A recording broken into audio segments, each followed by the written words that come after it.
د لوګر ولایت اوسیدونکي د علي قدر امیر المؤمنین حفظه الله له وروستي فرمانه چې د میرمنو د حقونو خوندیتوب په ودونو کې د بې ځایه لګښتونو او غیر شرعي رواجونو ولور او نور ورته موضوعاتو یادونه پکې شوې هرکلی کوي.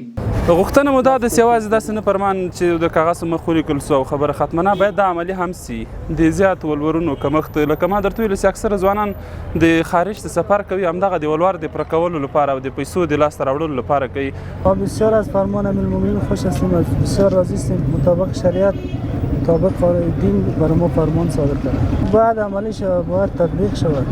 دوی د علي قدر امیر المؤمنین حفظه الله فرمانونه او حکمونه په ټولنه کې د ناسمو رواجونو او کړنو د مخنیوي لپاره ګټور ګڼي او ټینګار کوي چې باید ژر تر ژره عملي شي.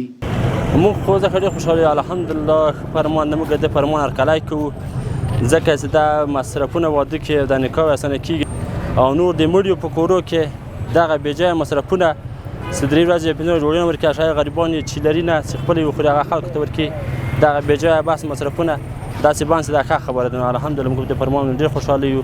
والا خیلی از این خوشگذار هستیم، شکر الحمدلله. دولت نظامی اسلام است، ما در دولت خیلی خوشحال هستیم که این کارا پیش بره، به خاطر که جوان فهمید ازدواج کردن نمیتونه، به خاطر که کارگر است.